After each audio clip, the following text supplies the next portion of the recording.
it looks different. I'm sitting in front of an animation desk, and this is where I'm the most at home because I've spent most of my life sitting behind one of these. What Corey and Lindsay have demanded is that I now start showing you how to put it together using animated TV shows and movies that I have worked on. I kind of looked at them like they were from another planet. Like, why? And they said, because there's He-Man shows out there now. So I didn't believe it. So I went with Corey on the phone to this thing called Netflix. And there was 2 He-Man shows, like brand new movies and TV shows. Really blew my mind. So let's have some fun. So we're going to take what we've learned and now apply it. And I'll teach you some animation principles. And I'll teach you as much as we can about animation. It's really not that hard if you have your drawing down. My teacher, Eddie Rayberg, used to say, if the drawing is good, the animation's good. So we want to do that, and that's where Mr. Glenn Vilppu comes in. Okay. I have the model sheets, and just went online. Now, when you guys go online, and I don't know if you're going to be able to see this, and you see the model sheets, and there's all these, I don't know if you can see it, but there's all these letters that are coming off of the character. That has nothing to do with the drawing. That's for ink and paint. So like I'm looking at this and it's got all these numbers. That references to the color of the ink and paint, because the color will change on the different levels. So if the flesh is, closer, you have 7 levels. If it's on, the closest to the camera, it'll be lighter, and then, or darker. And then as it goes down, it'll be lighter because the cell will make it darker. So you're only allowed to do 7 cells, 7 levels. And so if you are doing multiple levels for your character, let's say you have the arm on another level, but it's below, the head, it's going to be lighter in the color because when you put the cell over it, it'll make it darker. Yeah, they really did this, and they had full departments that would, mix the paint. It's fascinating. And then they would take that paint and they would assign a number to it, and then that number would be put on the model sheet and handed to that ink and paint person. And then most of them worked at home. We had the department there, but a lot of them would come in and pick up their scenes and take it home. Okay, so don't get confused on that. Okay, so I have a backlight on. This is an animation disc. This was given to me by somebody that I years ago went to school with, and apparently it was his grandfather's disc. And I have several discs, and I've been in the industry as long as I have. But he really wanted me to have this. I was very honored, and so he sent it off to me with some of the drawings from when his grandfather worked in the industry. So I guess that's what happens when you've been in the industry a long time. They kind of look at you as being in the industry a long time. So I have my little model sheet here of Sir He-Man. So we have that, and then these things here, these are peg bars, and the peg bars, they move and they're calibrated, and that's for your camera mechanics. So as animators, they had to do their own mechanics. They did have a department called scene planning for the real complicated stuff, but for TV, the animators would do their own mechanics.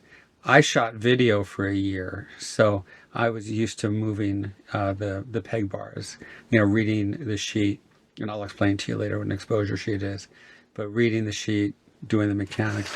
So having done camera for a year really helped me with my mechanics and animation. So that's why we have these bars. And then you have a hole in it up here so you can turn your disc. And I love it. Now, if you look at Toon Boom, and they actually have it where you can rotate the disc. So everything's kind of moving back. I would keep my hand in one spot and then just turn the disc like this. The paper, this is right here. You got a round hole and 2, flat ones. This is called Acme Punch. And what happened is there was a lot of competition between New York and LA. And LA, had Disney, which had their own punch. And then Fleischer back in the East Coast had their own punch. And then Disney actually lost to Acme, which was, a place called Acme Animation, which I loved. And I would just look at the catalog every night when I'd fall asleep. So they actually knew me there. It was kind of cool. I would call and they say, "Hey, Sheldon." So it was really kind of fun. I usually have a light up top and I have a light behind. So that's your registration. And it's got to be really, really well done because it's got to work for the whole movie. If you look at the paper and you jog it up like this, it's got to be, just right. And I remember walking through and there was the training department, and there was an intern punching paper. And I walked up and I said, "Man, you've got the most important job in the studio." And he goes, "Well, I'm just punching paper." And I said, "No, look." And I go, "If you go like this and you jog it and that hole is all over the place, that screws up our registration." So that means in order to register it, we got to put a pencil in there and move it. And that screws up the size of the hole and the registration goes off.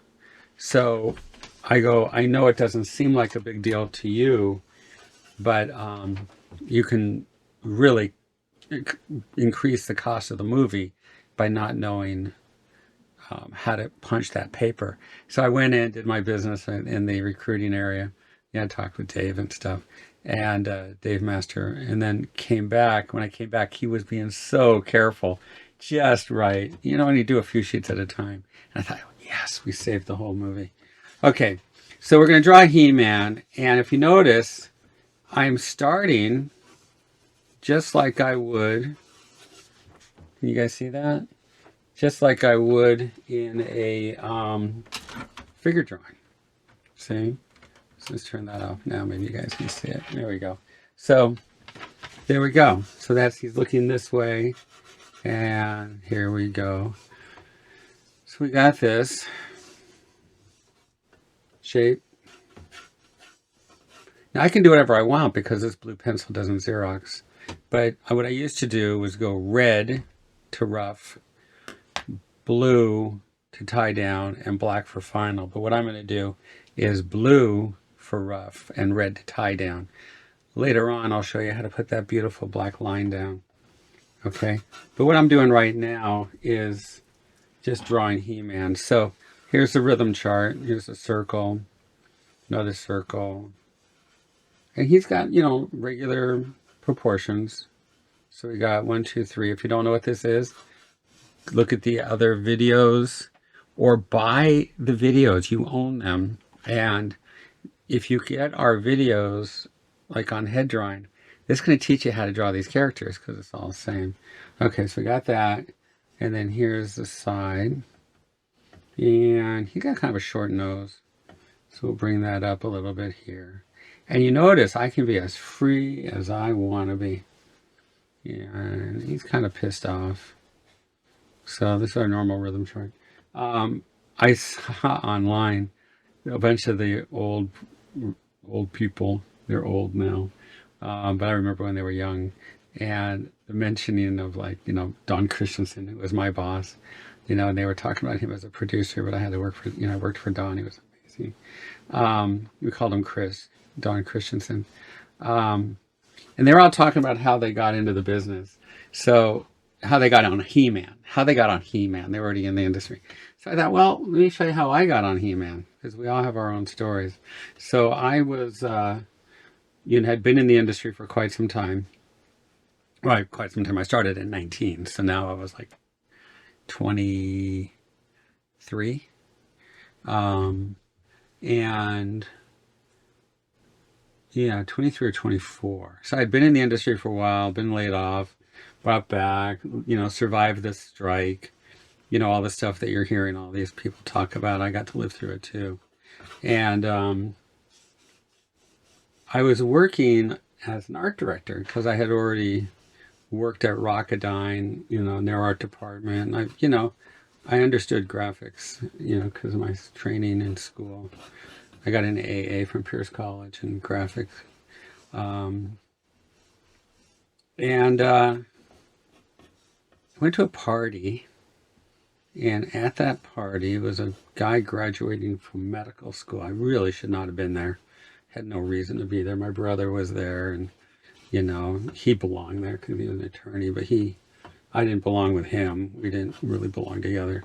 And I met this girl, and for some reason I asked her out. And after the first date, I knew that was it. So if this question is there love at first sight, yeah, I saw her at the party, and that was it.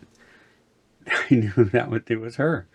Um, and we've been married 39 years. So I needed to figure, I was working as an art director, and they were bouncing my paychecks. So I needed to get a job that had medical. And so I went to the studio, and I knew the guard and everything. And so I walk in, and he goes, "Hey, Sheldon." I go, "Hey, guard." And I started walking around. I gave myself a tour, and there was all this figure drawing, and I was a figure drawing teacher. And I thought, well, this is cool. And I did what I was good at doing. I went into the restroom. So I did what you should do at the restroom, and standing up.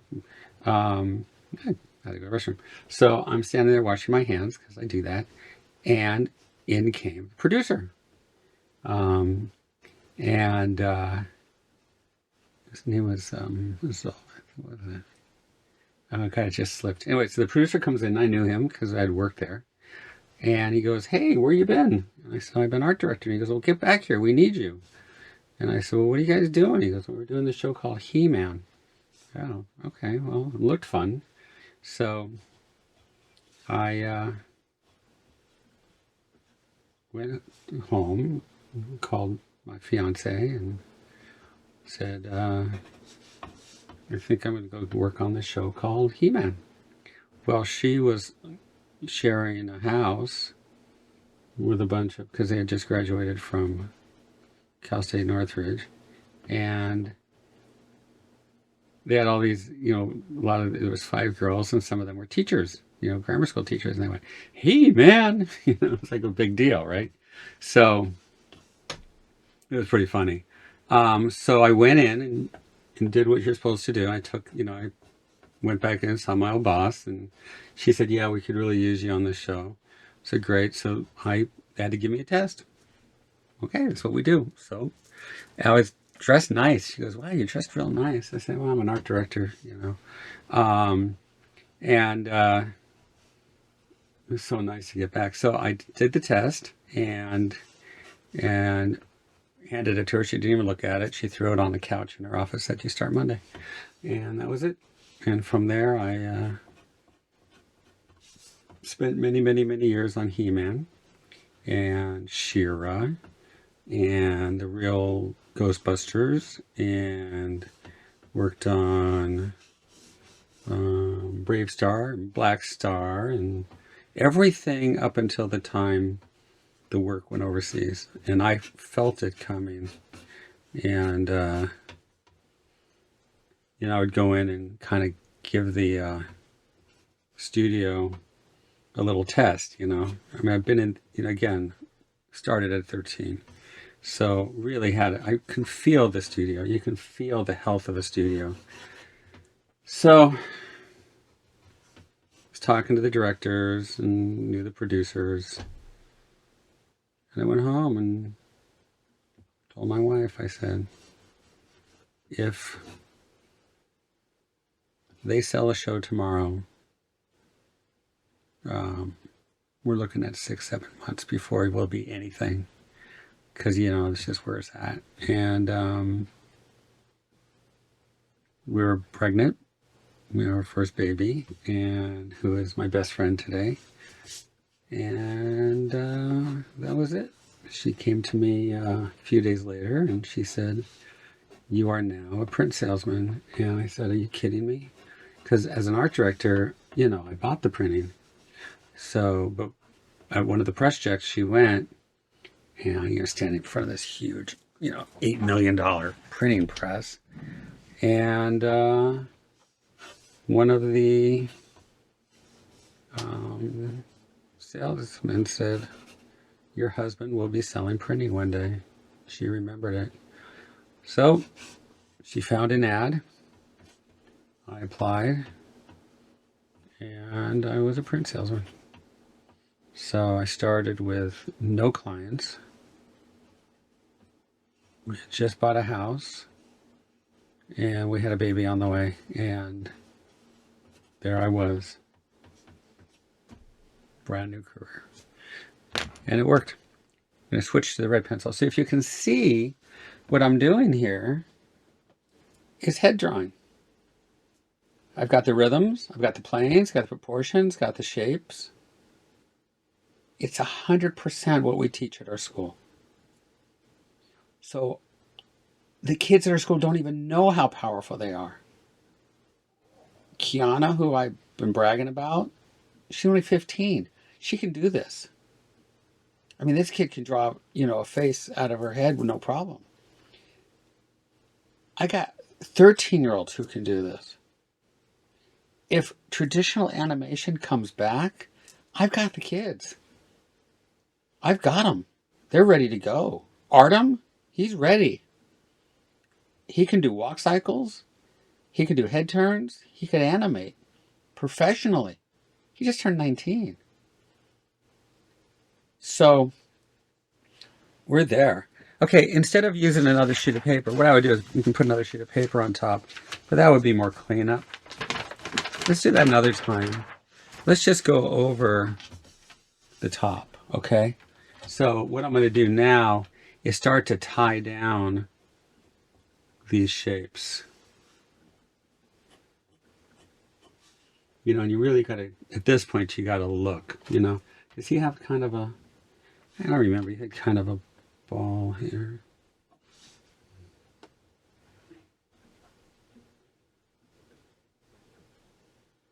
So we're working on He-Man.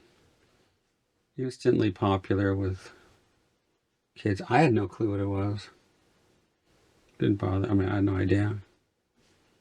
But it was steady work. Now, here was the cool part of He-Man.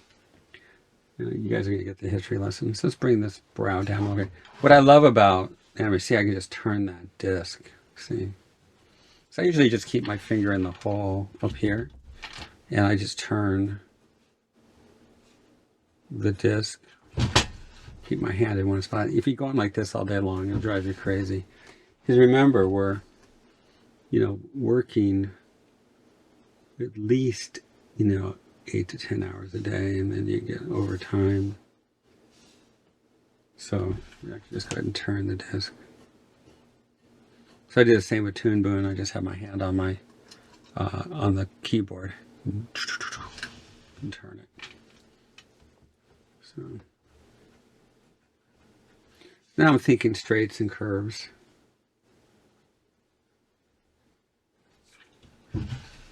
See, I was looking for the one down here. They usually have two.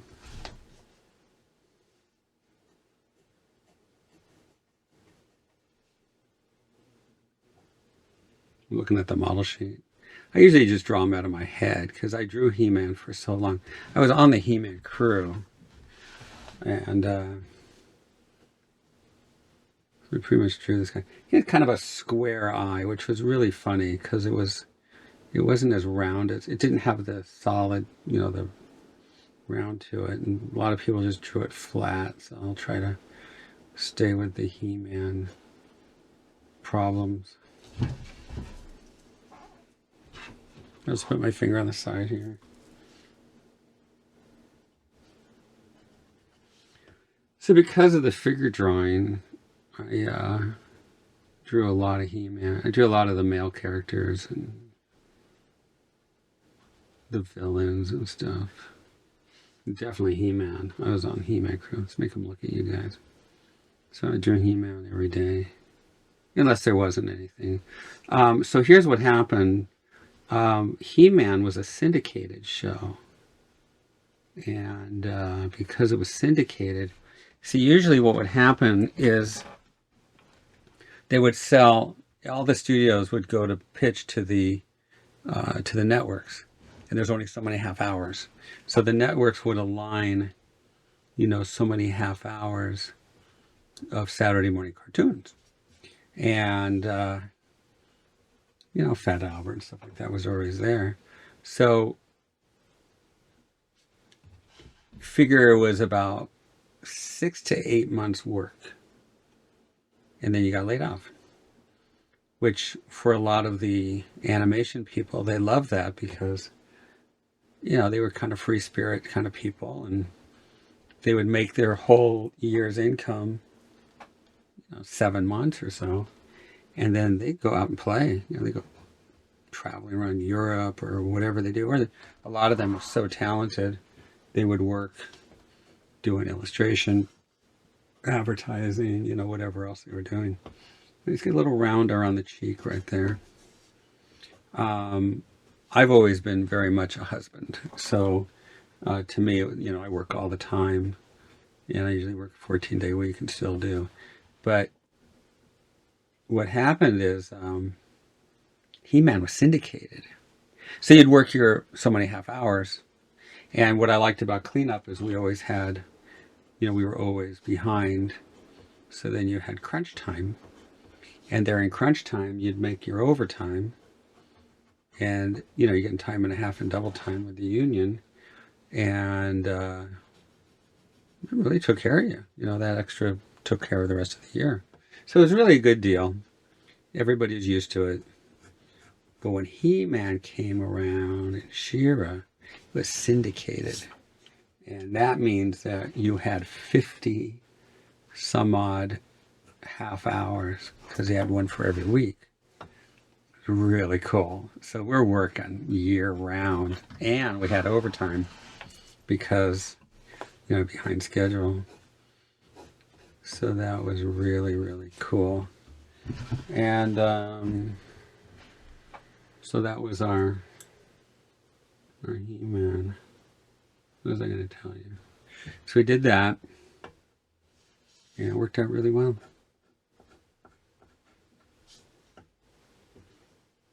Boom.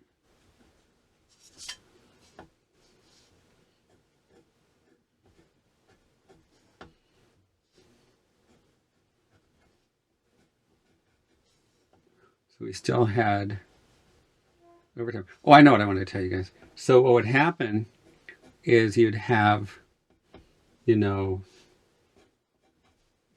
would move through our department each show in 3 days. So an episode would come through and out in 3 days. So what I always did is I had the in-betweeners that I really liked, and I kind of trained them the way I like to work. And so I would give them free drawings. Like I would burn the drawings out and hand them off to them and say, just stay quiet, because when I had the really hard scenes, and I can hand them off to them. So I got in trouble a lot for that. I got in trouble a lot. I really had fun being a troublemaker because I was trained that way from my teacher. I was trained by the old guys, who were insane, literally insane. So it was fun. And so if there was He-Man scenes, I'd get so many He-Man, so many villains, so many, the different people, like Orko. I'd get Orko. He-Man would be back after, like when he came on and said, He-Man will be back after these messages. That was me. And then the compliment was to be put on stock at the beginning of a show. And that's when you were doing, the head turns. So I got to a point where I got to do stock, and that was fun. You see it. So I was going through some of the old shows, like the movies, and I worked a lot on Puffin, and I'll show you guys now. So I'm looking at drawings that they're selling at these different places, and I looked at it. Well, I was familiar looking drawing, but I looked down, there was my signature, because you had to sign your drawings. So that was kind of cool, a little bit of weird celebrity moment because I don't really care. All right, so let's go. So now I'm going to get in there and tighten this up. Everybody drew him a little different. The senior He-Man artist was a guy named Pat Jens, and he was amazing.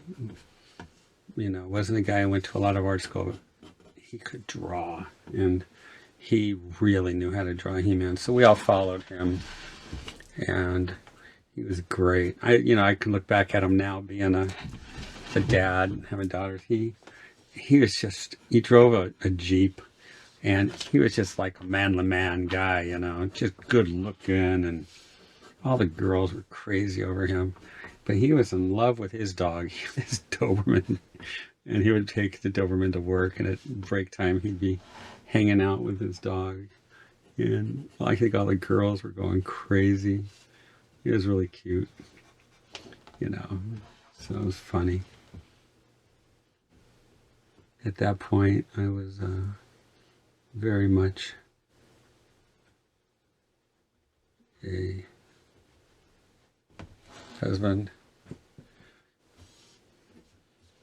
But then remember, I decided to have a baby and bought our second house, and gotta get a job,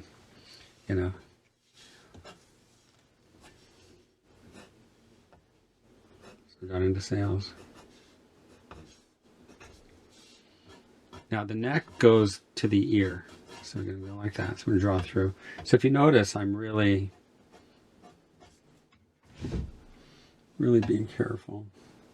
Get my structure right. So this is 100% drawing. My leg hurts.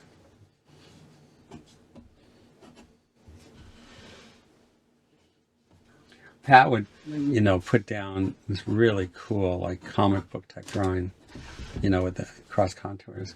I don't even know if he knew he knew for what it was, but he was just brilliant, just so good, really nice guy. I don't know what he's doing now. It was 100 years ago, but I just, just looked at him in awe.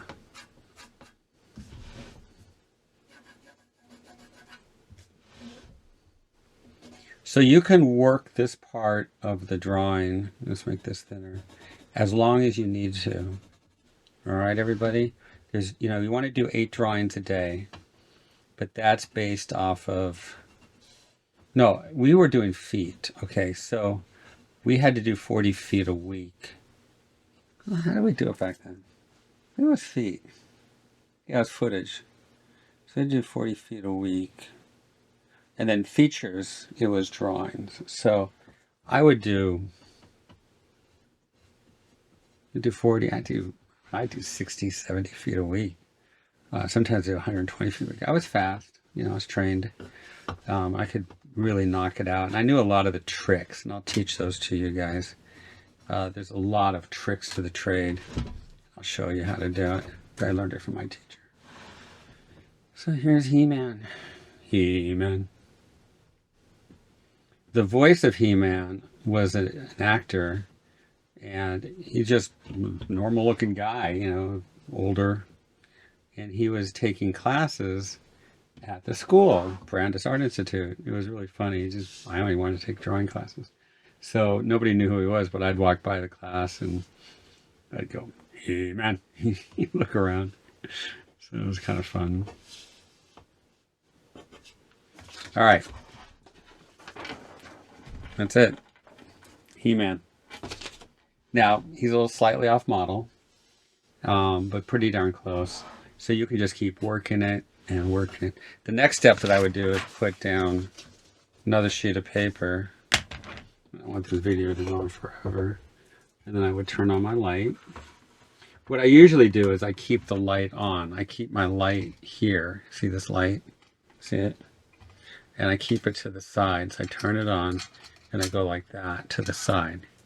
So when it skims across the page like this, see it? I'm looking at the top of the page. And if I wanted to see inside, behind, I would go like that, which would cast, this would cast the shadow, see? And then I can see what's underneath. So I didn't have to keep turning the light on and off. If you start thinking, flipping a light on and off, a fluorescent light, after so long, you could add a lot to the day. So that's what I would do. And I would just, work with the drawing back and forth. So I always had that light on.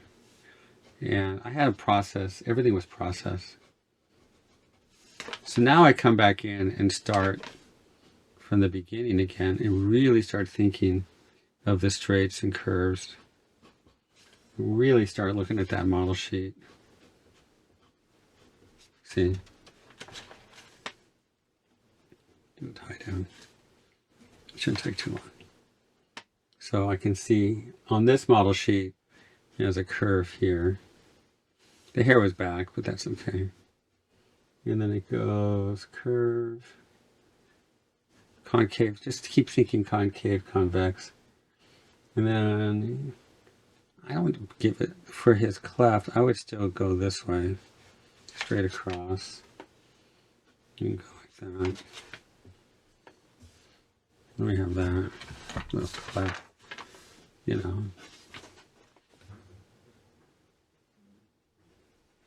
now I'm starting thinking about line quality, but it's in blue because I'm going to go over the blue with black because the blue doesn't Xerox.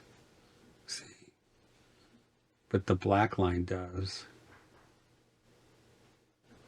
And that's kind of cool. Some of the drawings that I saw online today of like Puffin, we've got those drawings Xerox at the school.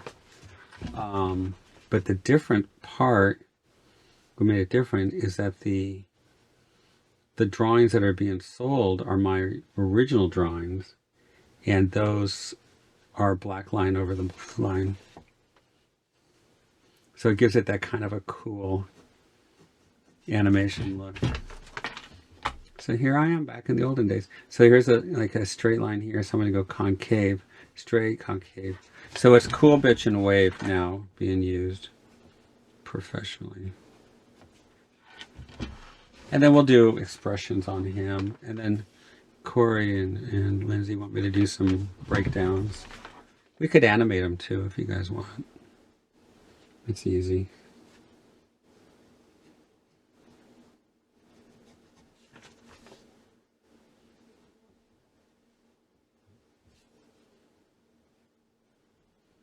So he's kind of looking at you guys with side of his eye. So the zone, I would get to work. I was known as a talker, but I really didn't. I just talked to everybody. Hey, how you guys doing? And stuff. And then I would take my chair like I'm doing now, and I would just slide it into my desk. And that's it. Put my headphones on. And see you in a couple hours of break time. And just get lost in it. And you're in the zone. So as soon as I would feel the pressure of the headphones on my head, it was work time. So even for years after I stopped doing animation, in order to really get working, I put headphones on. I still have a drawer here full of a lot of headphones. So here he is. He's looking pretty good. So here's a tie down.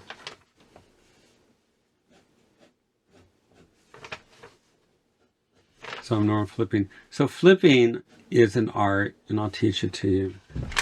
And if you notice, after I draw a couple of lines, I automatically flip. I would take magazines and just flip the papers. When I was a kid, we didn't have the internet. If you wanted to learn stuff, you had a thing called World Book Encyclopedia. In there, if you looked up animation, there was a picture of Milt Kahl flipping paper. And that's what I would look at every night when I would go to, as I was falling asleep. Just looking at it, just in love. So I am still in love with flipping paper. And it's just such a passion for me. I love it. And I love seeing a good animator. I mean, I'm old now, so I can really do it. But when you look at an old animator and the way they flip, and I'm one of them now. So I just get in there and just flip that paper. And I love it. So there you go. Let's bring this here. So we did that. And if I wasn't looking at that, I was looking at the Cartoon Color, which is the Acme. Cartoon Color was in Culver City, and they supplied all of the studios with their animation, all their supplies. And as I explained to you guys, I only got like $10 a year in art supplies. So I would go to Continental Art Supplies and just walk around and dream. And then at night, I would look at the catalog and I would dream, just like, God, I'd love to have one of those discs, My teacher gave me his H&B disc at 16, so I had that. But like those paintbrushes and the pencils and like peg bars, I own it all now. And it's excessive. And I think that's where the kids don't get it at my school, is that I'm still that poor kid who was just lusting over the art supplies. And like today, I picked up a sketchbook from Facebook. There's like Facebook marketing, I guess you can buy stuff. And they had this sketchbook that I was looking at, and just having fun with. Now behind me, there's like 200 sketchbooks. But I went and I got it, and then I'll show it to you guys. And then what I did is I spent the entire day just redesigning the sketchbook. So it's now a watercolor and toned paper sketchbook. But it was so cool. And, the fact that I have that $35 now that I can do it. So I'm still, but now I'll walk into an art supply store and there's nothing I want because I have it. So that's it. So when people talk about their wealth and they've got like a yacht or a boat or, really fancy car, to me, wealth is art supplies and sketchbooks.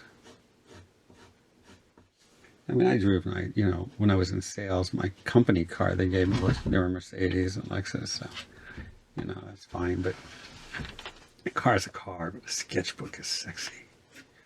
There we go. So we're getting in there. And you look at it and you go, wow, is this He-Man?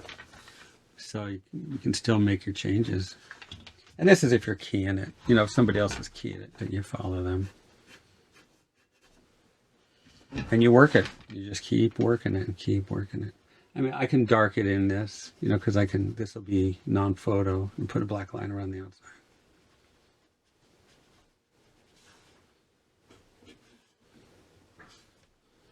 All right, and then the neck, nice and thick. But the line quality comes in with the black. Got to think of the ear. Like here's the ear here. This line has to go behind this ear, which is on the other side of here. So you draw through. Always drawing through.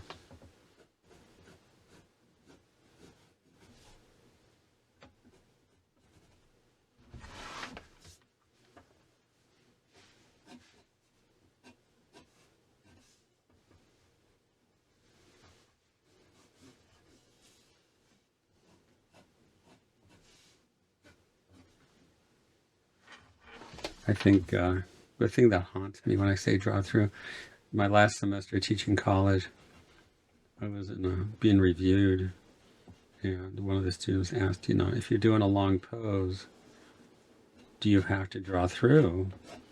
And before I could say anything, the head of the department was in the room, it was on Zoom, and he said, well, I know I can speak for myself and the faculty.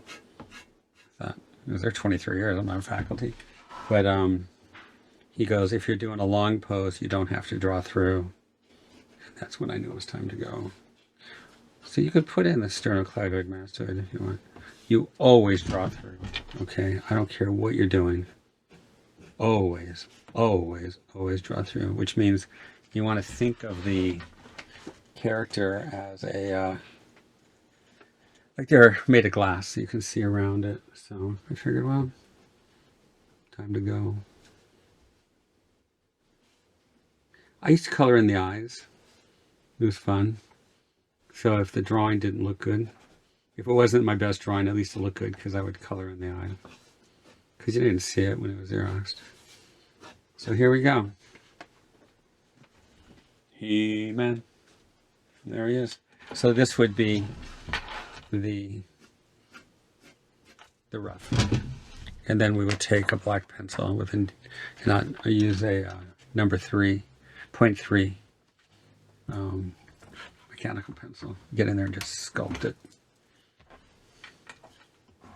So we have the blue for the gesture and structure and everything.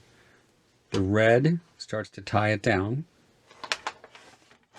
Then we go back to the blue and really look at the subtleties. And I've been drawing He-Man in 10 billion years professionally, so this is going to be fun. Try not to be too mean to me, okay? Let's bring this down. There we go. So we'll do that. It's been a while. I'm going to be drawing Fern Gully and all this kind of stuff. It's been forever. But we'll see how I do. I worked on a lot of Fern Gully. And we'll do Rover. We'll do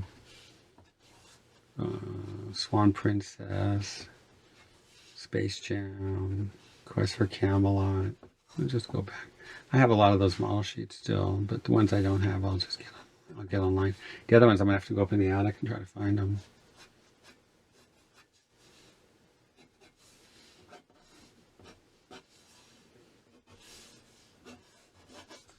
That's the first one. Now everybody draws the characters a little different, and what carries it through was the color.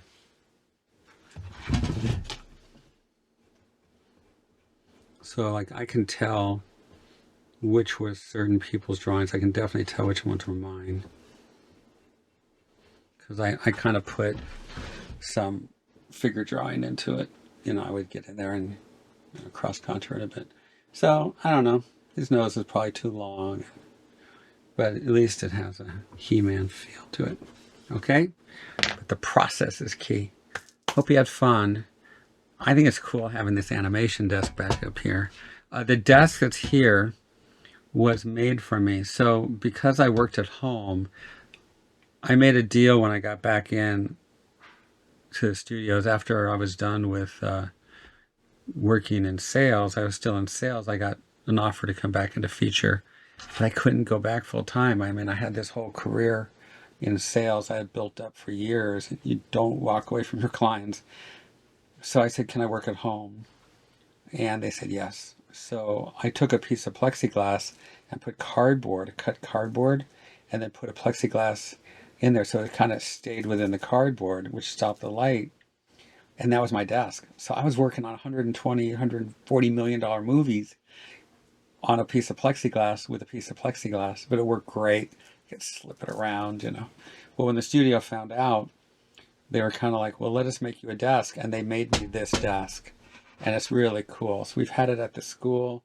It was getting all chewed up. And I thought, I'm going to take it home and clean it up and have an animation desk again. So thank you, Corey, and thank you, Lindsay, for forcing me to now have what I truly love, which is an animation desk. We'll have some fun with it. And let us know if it's working for you. And I'll throw in animation principles. But they'll be right to the direct and, you know, not a lot of glamour, but, you know, teach you guys. And then who knows if the industry turns and all of a sudden starts drawing again. And if it does, my kids will be ready and you'll be ready. All right, that was fun. See you later. Okay, bye.